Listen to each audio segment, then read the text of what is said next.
So very good morning, students. Today what we are going to say is Scada system. The Scada is nothing but already we said is a supervisor control data acquisition systems. Already we've seen the Scada in the hierarchy of the respective PLC and DC systems. Okay. Now we are going to see separately the Scada systems.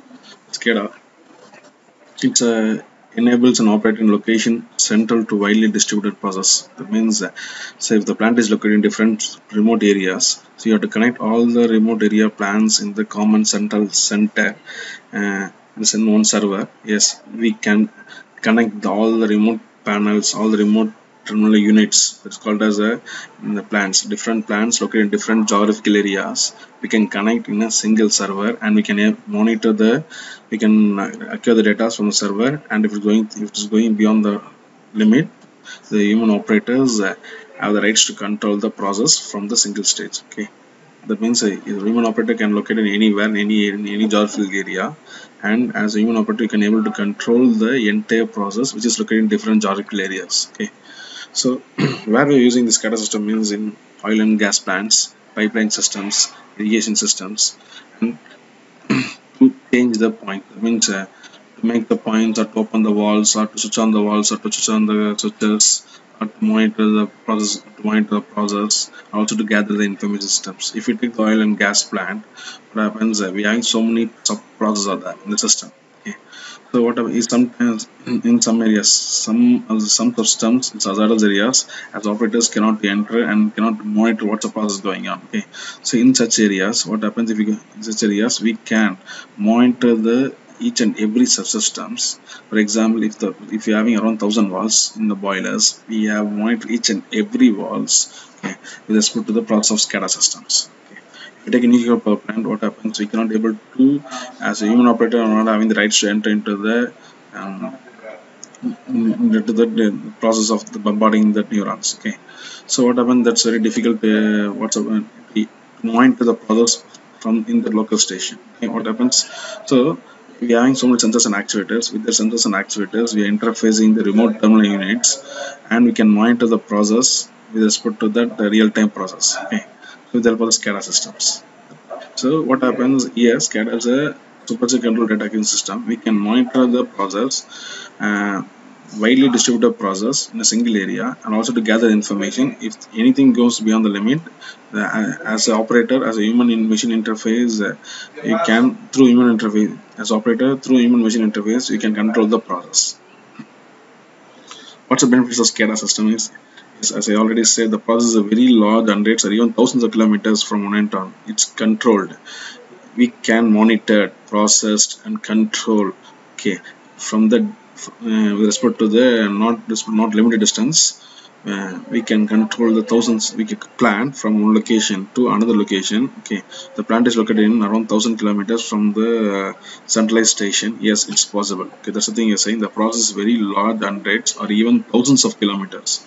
We can control the process. The plant is located in North India, in Delhi, and if you, yes, is it possible to control the process from South India, from Tamil Nadu? Yes, it's possible. Okay, so further, what have been conventional days, it's possible. Okay, but we are having so many problems are there, so many limitations are there. Nowadays, in respect to technology is going on increasing. What happens? Yes, we are having so many protocols, several protocols, and so many communication protocols are there. So, with respect to protocols, we can achieve the accuracy system. Respect to the thousands of kilometers on, it also goes on lakhs of kilometers. Okay, so one center is located, one plant is located in Coimbatore, another plant is located in Orissa, and third plant is located in Dubai. Okay, is it possible to control all the three plants located in different geographical areas with the SCADA system? Yes, it's possible with the communication protocols. Okay, then recent industrial scenario, what happens? We are having so many communication protocols, recent protocols, which is easy to control the entire process plant, which is located in different geographical areas. Okay, is used to monitor and remotely control the process in utility industries such as electrical power transmission and distribution, water distribution, and even the liquid and gas cross-country pipelines. Okay. For example, what happens if we are taking the gas from the Israel? Okay, India is taking the gas from the Israel.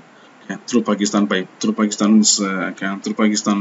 nation. Okay, it's possible to monitor each and every point in each and every countries what's going on in the pipeline. Yes, it's possible.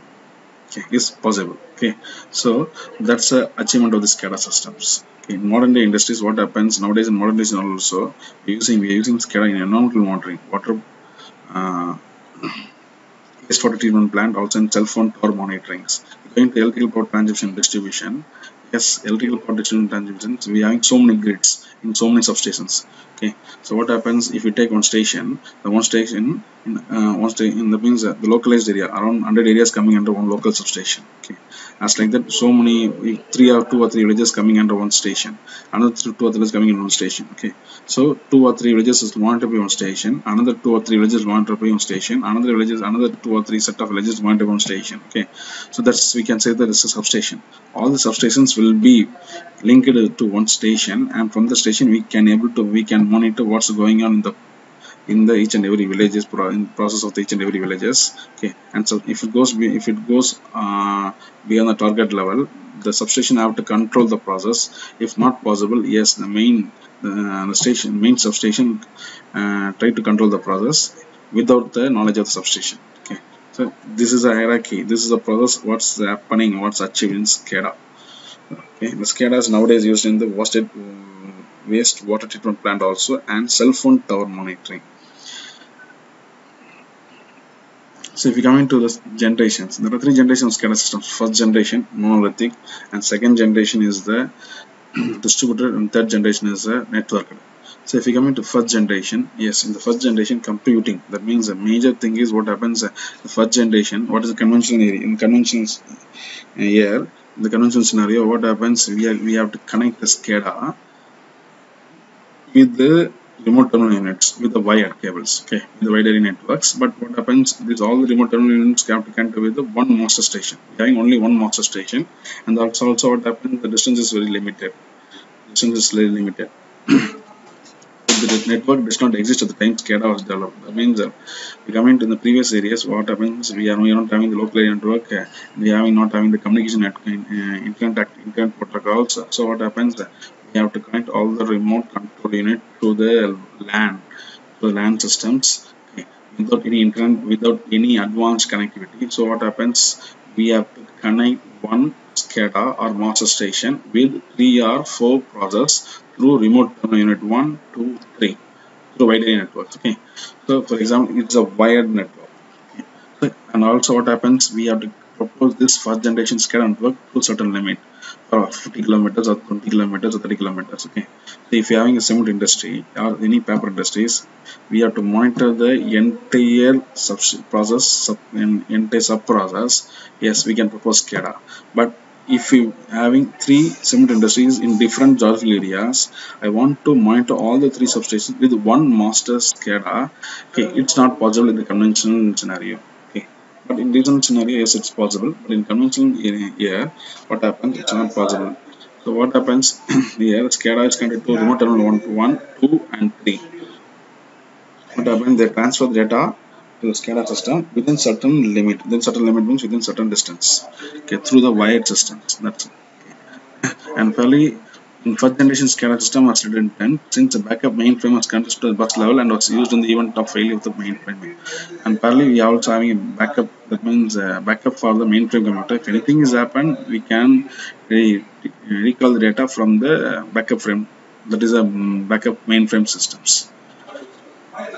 If you come into second generation, yes, so we are in the what happens, we taken the data from the wide area networks to a server, and from that server we transfer the data to several operating systems which is located in different areas through LAN networks. Okay. So here the processing was distributed across multiple systems connected to a LAN, and they share the information in the real time. Okay. So one server, one operating station located in one area, and another station located in another different areas. Okay. So I can able to view what's happening in the station, what's happening in the industry to the communication server, and communication servers will transmit data to the several operating stations, and each operating station, that means each operator is having the rights to control if the process goes beyond the limits. So if you go into here, yes, the SCADA is a master computer. Okay. It's a inbuilt computer, inbuilt system. Okay. This controller controls the remote control units, the wide area networks. If we come into the second generation, yes, one more area is added, that is a LAN network. To LAN network we can connect the communications. We can communicate the mainframe systems to the operating systems, and human machine interface is there with the help of the operating systems. Okay. Here what happens, each station was responsible for particular task, thus making size and cost of each station less than one used in the first generation. That means the station will taken care for one process. The station will taken care for one process. The station will taken care for one process. Okay, as like that, we can segregate the process from the server to the super stations. If you're going to here, what happens? We have only one mainframe server. You have to control all the process, and the process is also limited. If you take around, if I want to control around more than 100 processes, it's not possible in this monolithic first generation. Coming to distributed station, yes. If the process is going on increasing, if you're having 1,000 processes in a single system, yes, it's possible. Okay. So we have to transfer all the remote terminal, all the data, let's put to the several processes through remote terminal units through server, and server will transfer the data to several operating stations, and several operating stations. For example, we take we have in this diagram, we are having 4 sub operating stations. Okay, each operating stations will taken care one or set of sub process. Okay, and we can able is easy for the human interface also, human machine operator also, and probably for system also to monitor what's going on in the process. If we come into the third generation, the same extension of the second generation is what happens. We are having the wide area networks, and probably internet protocols are there. Okay, TCP and ICP, TCP and IP. Telecommunication TCP, through telecommunication network. What happens through internet protocols? We can connect the servers. We can connect the server to the Scada master server. Okay, and through the internet without any wired systems, and we can able to control the process as quick as possible. Okay, that's a third generation. There's a network here. Distributed is there. Fourth generation is a monolithic. Okay, the one single standalone system. If you come into this from this server, we can segregate the process to different operator stations through the wired networks, or through the LAN networks or wired networks. Through the LAN networks or wired networks only. It's not what happens. It's not a Wi-Fi communication protocol. Okay, so through the wired networks, we can segregate the process. We can distribute the several sub-processes with respect to the several operating stations, and it's easy to control the process. Coming to the third generation, yes, the same process. What happens instead of the wide area networks, instead of LAN networks, we have to go for internet connectivity and transfer the data with the help of that with respect to frequency. That means internet protocol frequency, and we can control the systems. Okay.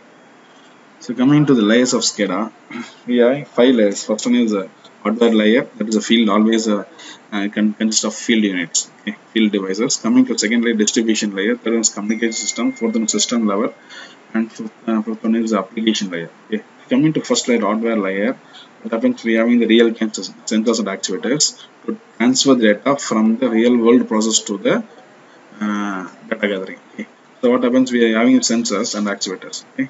So from sensors and actuators, we are transferring the data to the distribution layer through the data gathering. Okay. So how the data is transferred to the application layer? Okay. From field data, from the hardware layer to the data transferred to application layer, with respect to 3 intermediate layers. One is data gathering, second one is transport layer, third one is system layer. Okay. So in the data gathering and distribution layer, what happens? We are having the real remote terminal units or intelligent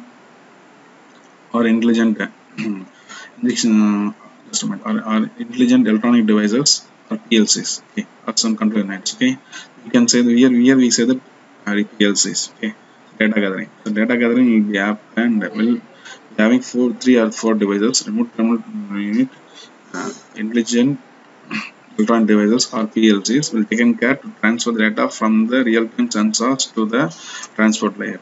So here what happens? We are having so many protocols are there. Modbus. And DNP3 is the Ethernet through LAN through the wide area networks. Okay, we have so many protocols. How to transport the data from the real-time systems to the application layer? Transferring the data. That is one of the protocol. We come into the second thing. After transfer data, yes, we are having so many intermediate mode is that is a to take the data to monitor the data that is human machine interface, DP systems, or through printers or such as. Okay.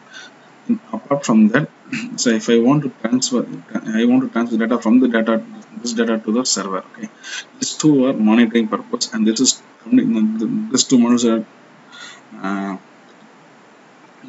taken care by to take and transfer the data from the devices to the application layer. Okay. What I said already, then the field units taken care with sensors and actuators. From sensors and actuators, you transfer data to application layer. From data gathering is the data gathering and transport layer taken care to transfer data to the system level. Okay. So what happens in data gathering? Here we are having three devices: remote terminal units, intelligent electronic devices, and PLC is taken care to transfer the data. It will acquire the data and process the data here in the controllers, this layer, and once the data is processed, it transferred to the system level to the transport layer via internet protocols, LAN protocols, or wide area network protocols. Okay. Once the data is transferred here, you have to monitor. You can monitor the data, what's happening. Okay. Sir, I want to control the data. I find that the process is happening, but it's not up to the desired limit. I want to control the data. Yes, it's possible with the application layer. Okay. So if I want to interrupt and want to change the process, and I want to tune the process, and I want to alter the process, yes, it's possible. So if you go to application layer as a human machine interface operator, you having the right to tune the process or to re-alter the process. Again, the data transfer from here to the field level through the communication layer and the distribution layer. Okay. So we have 5 layers: hardware layer, distribution layer, communication layer, system layer, and application layer. First layer taken care, let's put to the hardwares, real hardwares. Second layer taken care, let's put to the interfacing devices, data carrying process from the real-time systems, from the real-time hardwares. And third layer is transport layer. Once the data is gathered, it's processed in data gathering itself, and the processed data will transfer to system layer through the transport layer. If you come into layer 1, I already said we having three. We can take in the data, IO input data, output data, and status of the real-time systems that consist of layer 1. If you come into layer 2, we having the data gathering. Data gathering will happen in intelligent electronic devices, program logic control, remote terminal control, and data gathering will be happen. That means the data will be transferred, data will be gathered, data will be acquired from the real-time systems and transfer data to the transport layer. If you come into the third layer, as I already said, third layer is a transport layer. It's a communication layer. It fully deals only with communications with respect to the communicated protocols, such as IRN communication interfaced with the field signals. Okay, directly wired or power line carriers or micro signals, radio signals, or fiber optic signals. Okay, it's a different modes. Okay, without any wiring systems, without any LAN area wide area networks.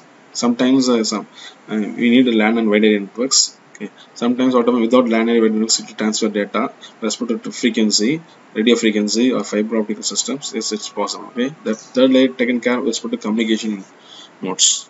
And coming to fourth and fifth layer, okay, once the data is communicated to the control center, yes, we can monitor, we can diagnose what's happening there. Okay. And coming to after once we also monitor, and what happens coming to layer 5, whatever the process, whatever data is transferred to the layer 4, that's a control layer. Okay, we can monitor the same thing, okay, in the outside the world. That means if the process happening in India, okay, what happened, the process happening in India, if we come into layer, yes, we can acquire the data here. We can acquire the data, the process in the entire process in India. We can acquire the data, and the data is taken care, processed in the data gathering, and transferred to the station, local station, which is in India, through the transport layer. And sir, I want to transfer the data from this center, means from this system to the another system which is located outside the world. Yes, it's possible. Okay, and from the system level to application layer, I can able to transfer the data through some different modes using internet technologies or TCP calls, TCP/IP calls, or mobile phone technologies. We can transfer the data to the outside the world. Yes, it's for these are 4 layers which are taken care of for Scada. Okay.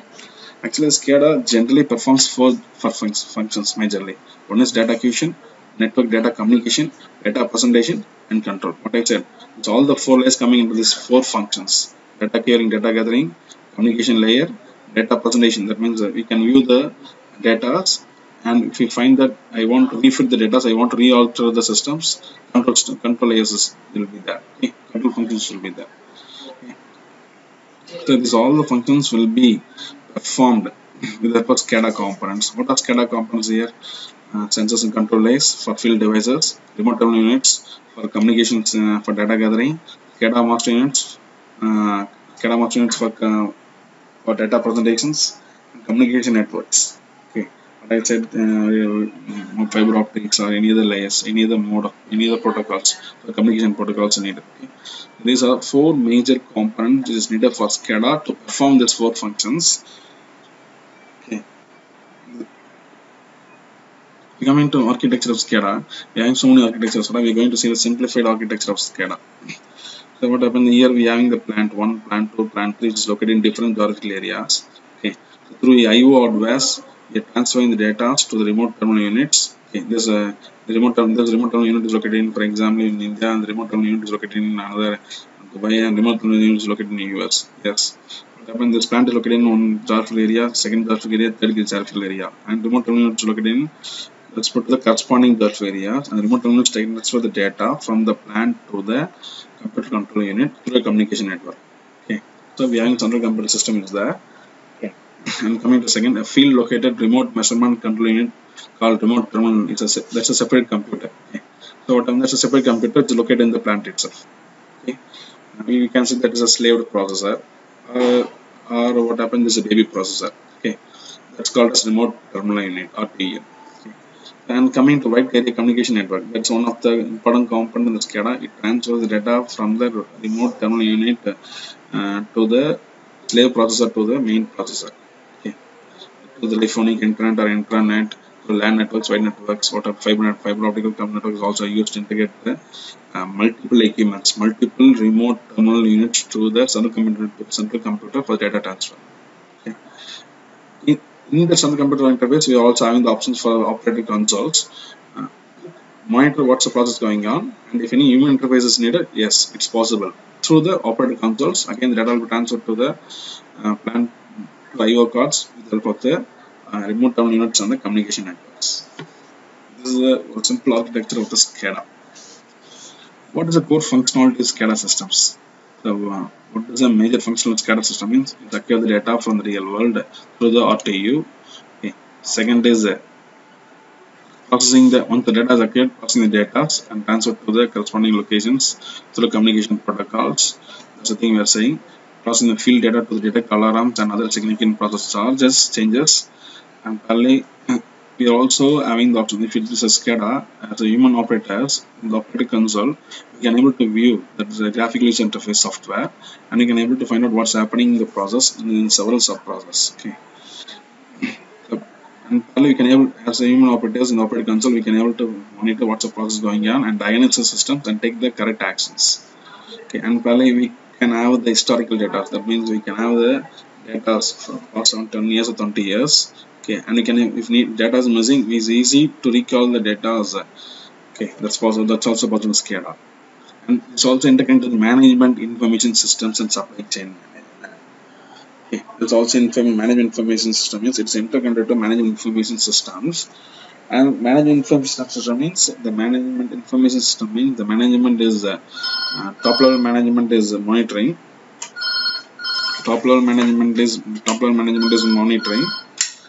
All the process and know what's happening, what's the thing is happening in the Scada. Okay, so it's very easy to monitor the process with the help of the management systems. Management information system means it's a system to gather the data what's happening in the Scada. Okay, so with respect to the process, we can plan the we can work with supply chain management. Okay. Coming to the geographical information systems, yes, it's possible. Geographical information system is taken care. If the plant is located in different areas, yes, geographical information system is needed to monitor what's the process going on the plant. Coming to the second structure, centralized redundant Scada system architecture. Here, what happens? The same system we are having one RTU we are in different plants in different geographical areas with a different RTU. Okay, all the RTUs are connected with the central computer with the wide area telecommunication network. Am I correct? So coming to here, so we are having the several RTUs in different geographical areas, and finally we are having a local interframe, that means intermediate mainframe computer. Okay. In the intermediate mainframe computer, what happens is connected to backup mainframe computer. That's only for backup. Okay, sometimes it should be in offline only. The data is stored in the backup mainframe computer, and sometimes it should be in the offline only. And this data will be transferred to the operator console. Okay, so it's this type of architecture used in 1960 to 1980, and there is a single power what happens is only we having a primary mainframe computer and backup mainframe computer. What happens here, a single powerful central computer manage and perform all the functions. Okay, what happens instead of a standalone disk Scada, what I said already, we have one computer will transfer the data, will observe the data from the real-time remote terminal units and transfer data to the operator console with the help of the transfer switch through communication protocols. Okay. So second is here, computer is employed to improve the reliability system. Separate computer is employed. For example, if it's having 10 processes, for 10 processes we having one mainframe. For another 10 processes we having another mainframe. Okay. As like that, we can categorize the mainframe computer with respect to the several sub processes. Okay. So and all the different mainframe computers connected to the single systems with the operator console. Okay, so the primary unit performs all the SCADA functions. This is a primary computer, performs all the SCADA functions and then transfers the updated information to the backup computer and to avoid the corrupt of the data on the primary functions. Okay, the backup computer is there with the primary mainframe computer to avoid the corruption of the data if possible in the primary mainframe computer. Okay, sometimes the corrupt data will be corrected. Okay, so what happens if you had a backup mainframe computer, data will be taken from primary mainframe computers, and sometimes if you want to recall the data, yes, it's possible. Okay, so that is a centralized redundant system architecture. Okay, coming to this architecture, we are having the real-time terminal units are there. It's directly connected to the one computer. Here, the same process, but what happens? We are having one intermediate primary computer. The primary computer will take care of this process and transfer data to the mainframe computer. Okay. That means main computer, and main operator console is attached to main computer. We can monitor the process. If we come to distributed architecture, as I already said, distributed architecture. That's also second. This coming in a second generation. What happens? We are having so many real remote terminal units. Okay, all the remote terminal units are connected to the mainframe computer with one intermediate computer that is called as front-end processor. It's okay. So this is all from 1980s. For example, if I want to monitor here, I can able to monitor around 100 processes. But I want to monitor around 1000 processes, monitor and control 1000 processes. It's very difficult. So what happens for that purpose? We are going for distributed architecture. Here, multiple computers are networked together, and specific functions are assigned to the particular computers. For example, what I said, so this 100 processes will be taken care by this computer. This 100 processes will be taken by 100 computer. And after all those processes transferred to the mainframe computers, main computers. Okay, and after the backup computers are also there. Have a backup of these computers. Okay, similarly, one more computer is there, that is called as crystal computers. Okay, here first we can see the front end processor receives the data from the remote terminal units and sends the updated data to the main computer, primary computer, that's called as mainframe computer, and also for backup computers. Okay, if we come in, so what happened? It synchronizes the data.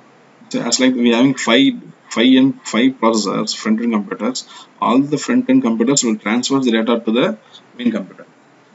All the primary and process transfers the data to the main computer. So what happens here?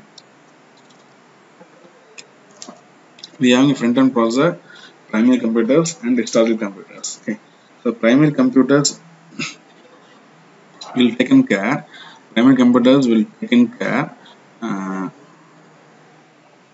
Control the entire process with respect to the front-end process. Coming to digital computers, say we are having the responsibility, assigning the responsibility for long-term data receiving and trending methods. It is both of them in online.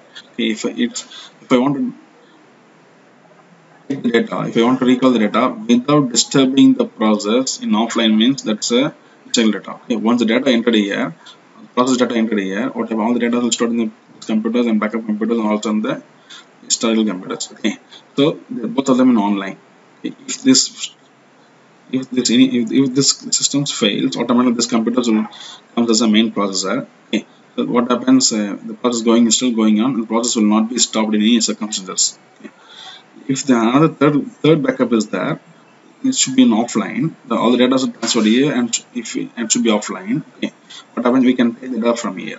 Okay, so that is the historical data. Okay, so and this data transferred to the operator controls to monitor what's the process going on.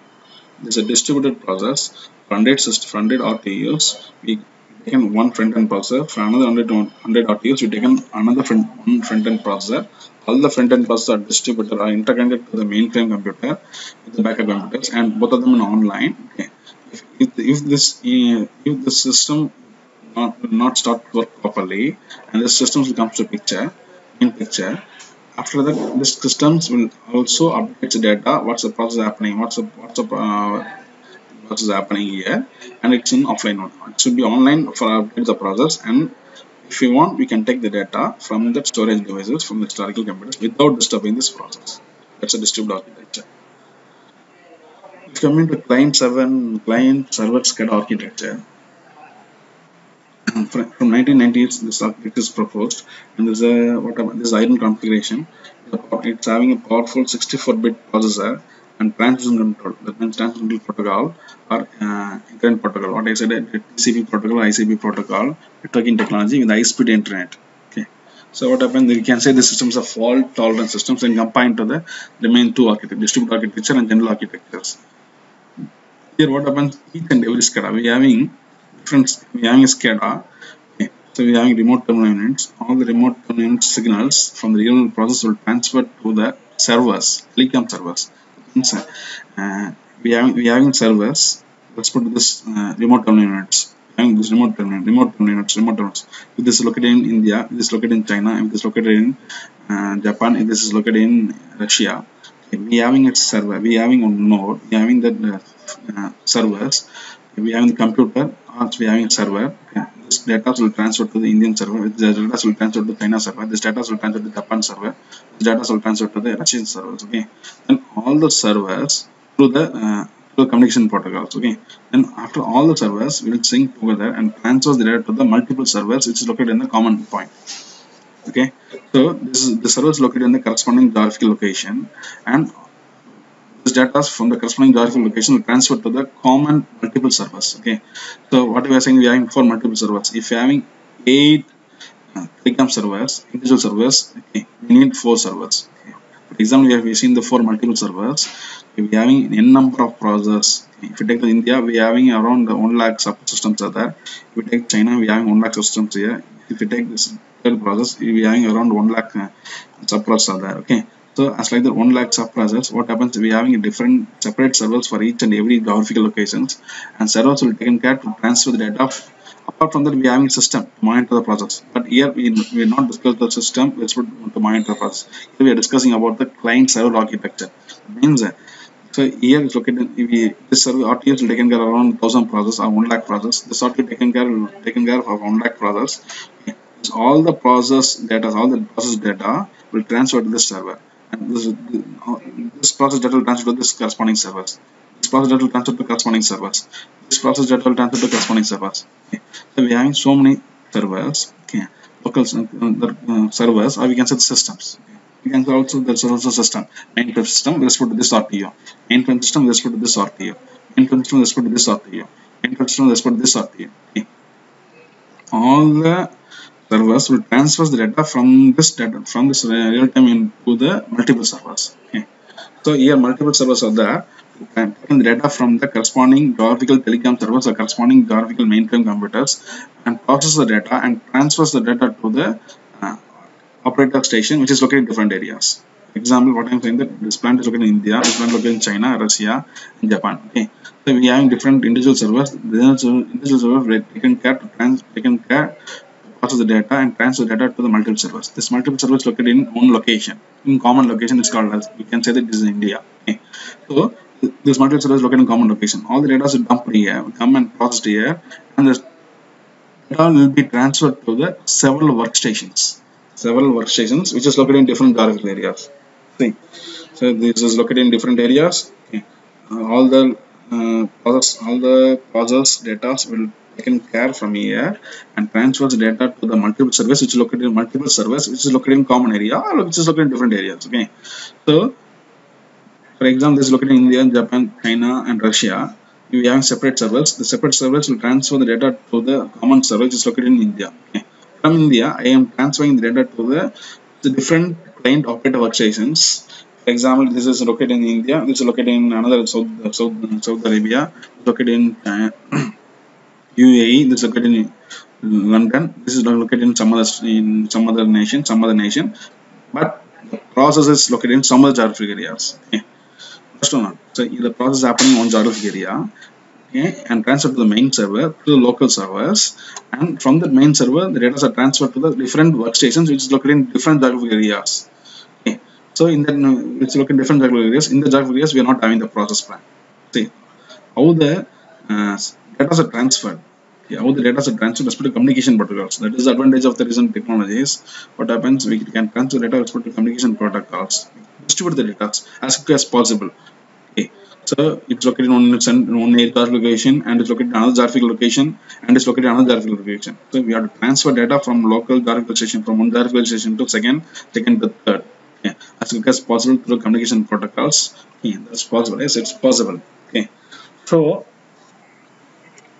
here what we are saying is if you have one process, this process will you having one process. In that process a system. In the system we are having different processes. Okay. Process 1, process 2, process 3, process 4. Process 1 will be taken care of by this thing. Process 2 will be taken care of by this thing. Process 3 will be taken care of by this thing. Process 4 will be taken care of by this RTO. Take automotive sector. What happens? So they will manufacture the frame. They'll know. If we take a Tata will manufacture. Tata Motors in Pune will manufacture engine components. Tata Motors in another plant, in Gujarat plant, will manufacture the another component. Tata Motors in another location will manufacture another component. Okay. So what happens? I want to manufacture all the components parallelly. If any problem is happening here, if I manufacture all these three components, then you cannot able to assemble the manufacture the car. Okay. So what happens? If any problems happen, I want to stop the process. How it's monitored? Yes, that's what the Scada. Okay. So I can able to monitor what's happening here in this plant 1, plant 2, plant 3, plant 4. Okay. All the things are going well. All the data have to be processed through the server, and from servers data will process to multiple servers, and the guys is located in different geographic regions in the Bombay, in Bombay or in Tamil Nadu, in Kerala or in Goa. You can monitor the process. There's no need to come from here. There's no need to take care of the server. There's no need to control the server. Okay.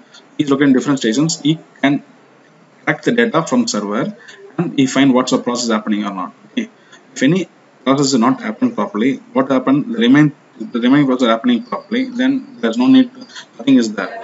Okay. That means what I'm saying here, the process is going on, one process is having problem and another process are not having a problem, means that the manufacturing car is a problem, because all the process want to happen properly, and all the process want to the one check, all the components in the different process want to come to one section, then only the assembly is going to be happen.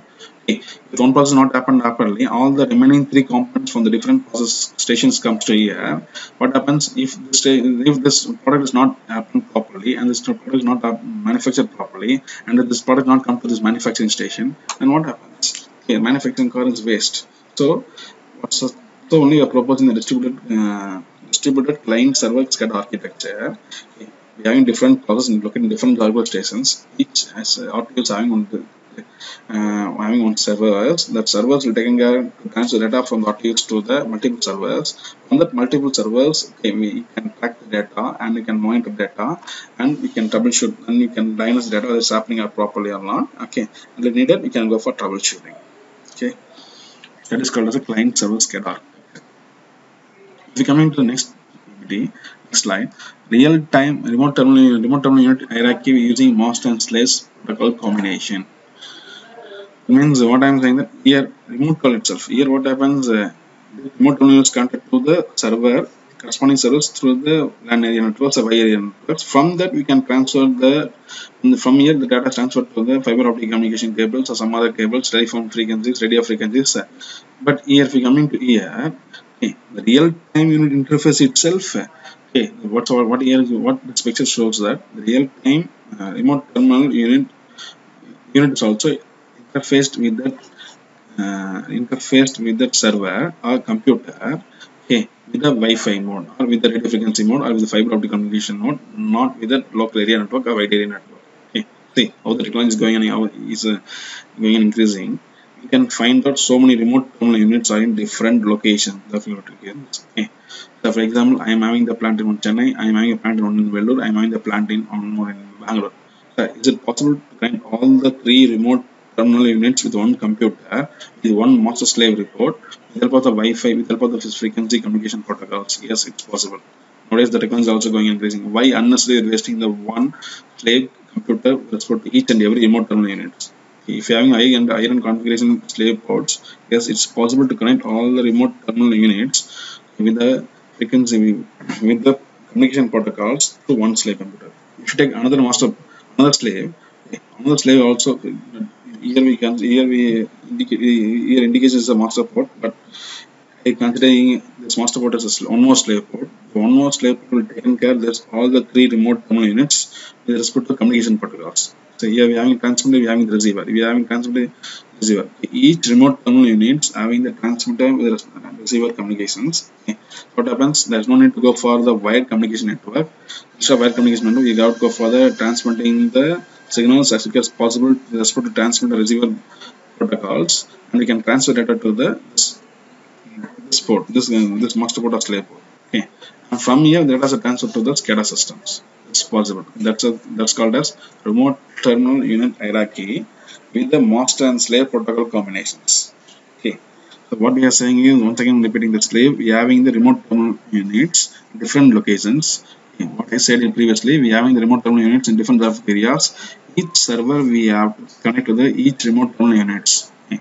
Here, since the technology is advanced, what happens here? One must or one slave protocol, one slave port can care to monitor the three remote terminal units. Okay, and if you come to another slave port, it taken care to monitor the another three remote terminal units. Okay, with the help of this transmitting modes, with the help of this Wi-Fi communication, or fiber optic communication, or radio frequency communications. Okay, and from this from here, so if you want to transfer data from here, so transmitter and transmitting data here, the receiver is receiving the data and transmit to the slave port.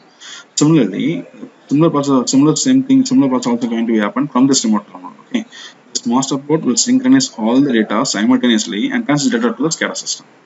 If you take another slave computer, it will get the data from this receiver's EN. Okay, monitor this three remote terminal unit process. Okay, and after that, what happens? This two slave port will transmit the data to SCADA system. Here, what I am saying that in this figure, we are having only one slave port and one master port. The slave port is devoted for back up the data from the master port. This one master port will taken care to get the data through the transmit receiver protocols from this remote terminal unit 1, 2, 3, 4, 5, 6. See, we are having 6 remote terminal unit protocols. All the data will transfer from this remote terminal protocols to the transmit and receiver mode through this master port. On this master port, what happens? We transfer to SCADA system, that is a human machine interface, which is called as operator console. Okay, and the slave port is that have a backup from the master port. Finally, we come into this thing. We can see the pictures of remote terminal units. Okay, this is one of the remote terminals used in textile industries and some other process industries. And we also see that there's a vertical remote terminal units. We have so many IO modules that are in interface in the remote terminal units. And this is SCADA. This is the operator console panel. Okay, then these are the remote terminal units. Okay, so these are remote terminal units. So what we observe from this SCADA, we can monitor the process from wherever. We can monitor the process in different geographical locations, and we are having the rights to control the process. Okay, we are having different architecture respect to the different scenarios. Okay, different years. In 1960, we are having the centralized redundant SCADA system architecture. Here, what happens? We are having one system taken care of several RTUs. Okay, and we are having one human operator panel is there. If you come into distributed architectures, instead of the single processor, we have two processors, and these two processors are interconnected to the single master processor, and we are having a slave processor. Apart from that, here we have an historical processor. That historical processor also like a slave processor, but slave, if any problems happen in the master processor, this backup processor comes to the main picture. But here it will not come to main picture, but it will backups all the data. Okay. If you want to check the data, yes, we can retrieve the data, okay, from this storage devices, and its storage devices are removable from this processor. If we come into the server client server SCADA architecture, yes, so we can control we can monitor the process from different geographical locations with respect to different servers, and we can transfer data to one common server which is located in one geographical location. From that geographical location, from the one common server geographical location, we can transfer data to the different client operator workstations. Okay. As an engineer, we can able to monitor whether the process is going on or not. Okay. That's a client server SCADA architecture. There is advanced architecture, advanced system which can achieved through communication protocols. Coming to the last system, it's okay. This communication protocols is come to the picture of real-time server in real-time units. So far, we have seen here is remote terminal units are communicated, are connected to the server with the help of the LAN networks or wide networks. Okay, not with advanced communication protocols. Here, what happens? What I said already, we having the remote, so many remote terminal units are there. Okay, it's not wired connection. It is a Wi-Fi connection or some other radio frequency connection of fiber optic communication. We are having a transmitter and we are having receiver. Okay, all the remote terminal units are connected to the one common advanced master server, and from that master server you transfer data to SCADA system. If we coming here, okay, we are having one remote use is connected to one server. Okay, but here all the remote use are connected to one common server. Okay, and finally the communication protocols also what happens is advanced. That's the advantages of the remote terminal hierarchy using master and slave protocol combination. There's advanced architecture for the remote terminal unit. Okay. Here there's no need to go for wired communication with respect to the master computer with the remote terminal units. Okay. Recently, generally what happens, remote terminal units connected to one common servers. Or three remote terminals connected to one common servers. Here you can increase the remote terminal units connection on common server, and probably it's not a wired systems and it's a advanced communication protocols, okay, and it's iron confidence system, and we can synchronize, we can simultaneously transfer the data to the master systems and monitor the process. That is advantage of recent technology of remote terminal unit hierarchical systems using master and slave protocol combinations. Okay. Okay guys, so these are things what we already discussed in SCADA. Thank you.